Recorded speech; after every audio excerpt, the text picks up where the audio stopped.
Well, here we are in Birmingham. It's the 20th of December, just before Christmas. No to digital ID, rally again, trying to raise awareness. We know that 66% of the public oppose digital ID. It's time to stand up and let the government know. We've got the most unpopular government in history, pushing through the most unpopular policies in history, and we can't let them get away with it. If we say yes to digital ID, you'll never be able to say no to any government in the future.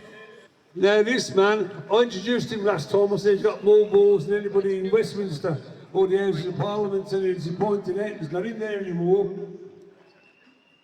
But he's a bloke who I hugely admire, got the greatest respect for, and he says it like it is. God bless him. Mr. Andrew Bridgen, everybody.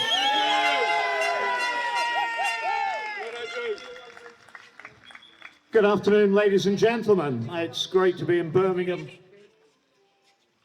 once again. We're just before Christmas, and I think this is a sort of time of year when it's taking stock of what's happened last year or this year and looking forward to the future. And one thing I can assure you is that if we say yes to digital ID, it's going to be a very dark future. A dark future not only for ourselves, but for those we love and care about, for our children, our grandchildren, and future generations of our nation unborn, because digital ID is a one-way street. Once it's in, it's never going to go away, and it gives the government absolute control, ultimately, over every aspect of our lives.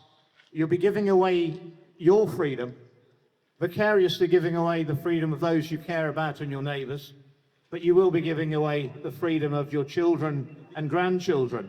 And there may be some deluded individuals, misguided, we might call them, who trust this government.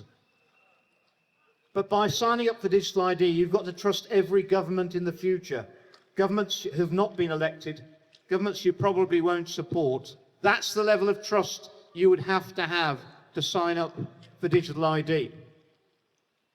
Now, there's a saying I quite liked. I think it was Tony Benn, a man of the left who was actually a great Democrat and very much against the European Union.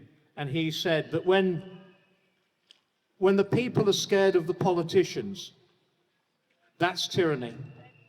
And when the politicians are scared of the people, that is democracy. Well, I think we are scared of what our government's going to do to us next. It's the most unpopular government in history, pushing through the most unpopular policies in history. And I don't think they're going to pivot away. You've got a Prime Minister, a government with 11% support in the country, putting through a policy of digital ID which 2/3 of the public oppose. How is that democracy? And do they look like they're a government about to change their policies? Do they look like they're scared of facing the electorate in a few years' time at the ballot box? I fear they have plans that they're now cancelling local elections left, right and centre. They're conditioning you for the fact that they're going to cancel the general election in 2029. They'll find an excuse. Maybe it's going to be a big war with Russia or an emergency. You've got to stand up for your rights. You've got to stand up for democracy. You've got to stand up for yourself. And I don't think anyone's coming across from America to save us. We've got to save ourselves.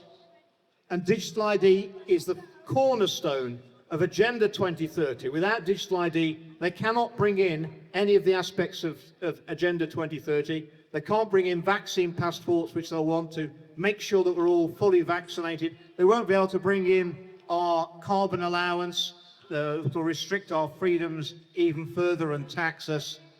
So digital ID is the battleground we have to fight on, and it's a trap.